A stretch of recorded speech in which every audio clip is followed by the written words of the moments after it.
नमस्कार, दिल्ली न्यूज में आपका बहुत बहुत स्वागत है। चलिए देखते हैं आज की 15 फटाफट बड़ी खबरों को। सिसोदिया की न्यायिक हिरासत 15 व के कविता की 14 मई तक बढ़ी। राउत रेवेन्यू कोर्ट ने मंगलवार को आबकारी नीति से संबंधित सीबीआई के मामले में आम आदमी पार्टी नेता और दिल्ली के पूर्व उप मुख्यमंत्री मनीष सिसोदिया की न्यायिक हिरासत 15 मई तक को और के कविता की न्यायिक हिरासत भी 14 मई तक बढ़ा दी। ईडी ने कहा वह एक सप्ताह के भीतर कविता के खिलाफ आरोप पत्र दायर कर सकती है। अदालत ने मामले में आरोप तय करने के संबंध में आगे की बहस के लिए 15 मई की तारीख भी तय की है।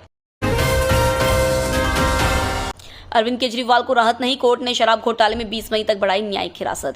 दिल्ली की अदालत ने कथित शराब घोटाले से जुड़े मनी लॉन्ड्रिंग मामले में दिल्ली के मुख्यमंत्री अरविंद केजरीवाल की न्यायिक हिरासत 20 मई तक बढ़ा दी है। केजरीवाल को उनकी हिरासत की अवधि समाप्त होने पर वीडियो कॉन्फ्रेंस के माध्यम से अदालत में पेश किया गया था। सीबीआई और ईडी के विशेष न्यायाधीश कावेरी बावेजा की अदालत ने केजरीवाल की हिरासत की अवधि 20 मई तक बढ़ा दी। अदालत ने सह अभियुक्त चरणप्रीत सिंह की न्यायिक हिरासत भी 20 मई तक बढ़ा दी। केजरीवाल को आज भी नहीं मिली अंतरिम जमानत, बिना फैसले के उठ गई बेंच। दिल्ली के मुख्यमंत्री अरविंद केजरीवाल द्वारा अपनी गिरफ्तारी के खिलाफ सुप्रीम कोर्ट में दायर की गई याचिका पर तीसरे दिन सुनवाई हुई। बता दें कि इससे पहले बीती 2 हियरिंग में अदालत ने केजरीवाल के वकील का पक्ष सुना। मंगलवार को अदालत ईडी के वकील की दलीलें सुनी।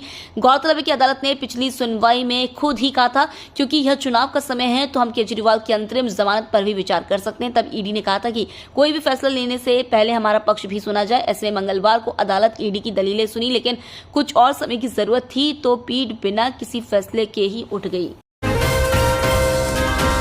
भगोड़े नीरव मोदी को यूके कोर्ट से बड़ा झटका, 5वीं बार खारिज हुई जमानत याचिका।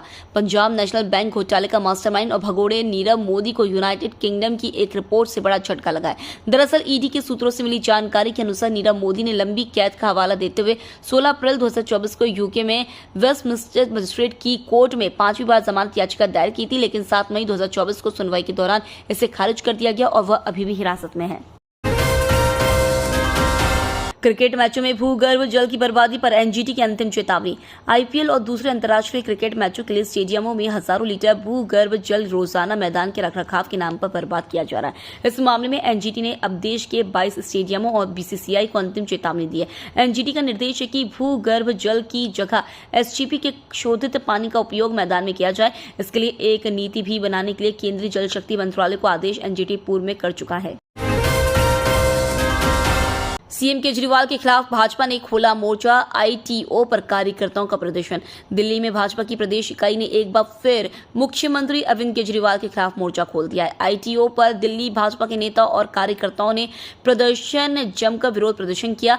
दिल्ली भाजपा प्रदेश अध्यक्ष वीरेंद्र सचदेवा के नेतृत्व में यह प्रदर्शन हुआ। कांग्रेस ने जारी की दिल्ली में स्टार प्रचारक की सूची, राहुल समेत 40 नेताओं के नाम शामिल। दिल्ली में कांग्रेस की ओर से चुनावी माहौल को बदलने के लिए राष्ट्रीय अध्यक्ष मल्लिकार्जुन खड़गे, पूर्व राष्ट्रीय अध्यक्ष सोनिया गांधी व राहुल गांधी और राष्ट्रीय महासचिव प्रियंका गांधी चुनावी रैलियां करेंगी। कांग्रेस ने 40 नामों वाली स्टार प्रचारक की लिस्ट जारी की है। महिला पहलवानों के यौन उत्पीड़न मामले में आदेश टला, चार्ज फ्रेम का बड़ा इंतजार। दिल्ली की राउत रेवेन्यू कोर्ट ने मंगलवार को ब्रजभूषण सिंह और एक अन्य के खिलाफ 6 महिला पहलवानों द्वारा लगाए गए यौन उत्पीड़न मामले में आरोप तय करने पर आदेश टाल दिया है। अब इस मामले में 10 मई को आदेश आ सकता है। इससे पहले 26 अप्रैल को अदालत ने महिला पहलवान यौन शोषण मामले में आरोपी भाजपा सांसद और भारतीय कुश्ती महासंघ के पूर्व अध्यक्ष ब्रजभूषण सिंह की उस अर्जी को खारिज कर दिया था जिसमें उन्होंने महिला पहलवानों द्वारा उनके खिलाफ दायर यौन उत्पीड़न मामले में आगे की जांच की मांग की थी। सौरभ भारद्वाज का एलजी पर पलटवार, बोले दिल्ली सरकार के काम में हस्तक्षेप करना बंद कर दें। लोकसभा चुनाव से पहले दिल्ली में सरकार और एलजी वी सक्सेना ने एक दूसरे के लिए आस्तीन चढ़ा ली है।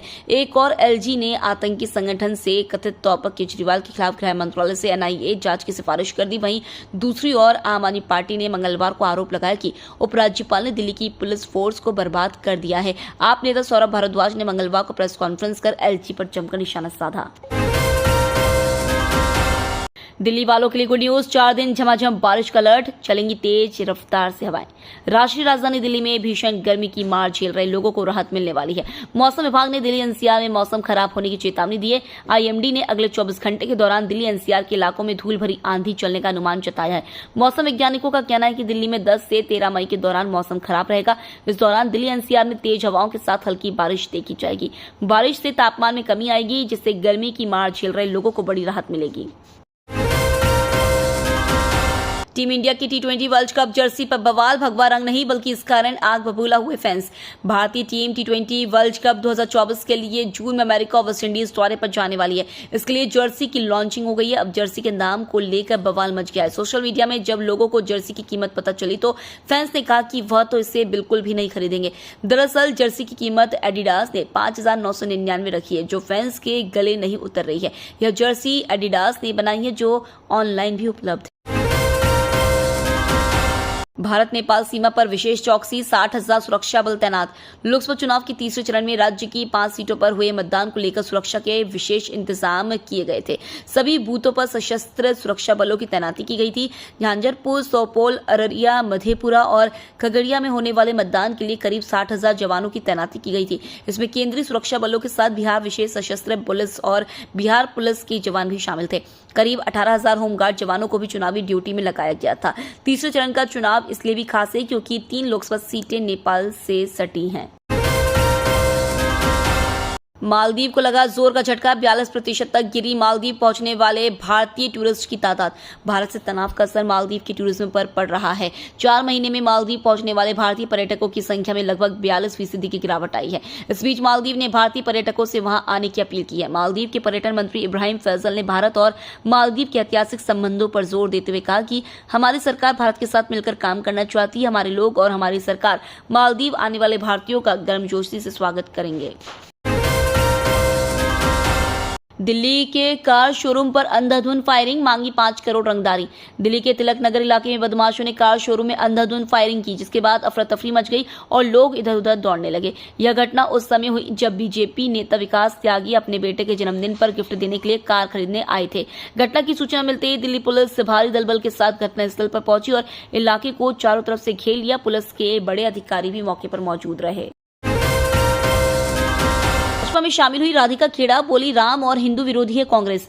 कांग्रेस की प्रवक्ता रही राधिका खेड़ा ने भाजपा का दामन थाम लिया है। खेड़ा ने 2 दिन पहले कांग्रेस पार्टी से इस्तीफा दिया था। राधिका खेड़ा ने अपने साथ छत्तीसगढ़ में दुर्व्यवहार करने और साजिश रचने का आरोप लगाया था। बीजेपी में शामिल होने के बाद कांग्रेस की पूर्व नेता राधिका खेड़ा ने कहा कि राम भक्त होने के नाते रामलला के दर्शन करने पर कौशल्या माता की धरती पर मेरे साथ दुर्व्यवहार किया गया। खेड़ा ने कहा कि मुझे भाजपा सरकार, मोदी सरकार का संरक्षण नहीं मिला था।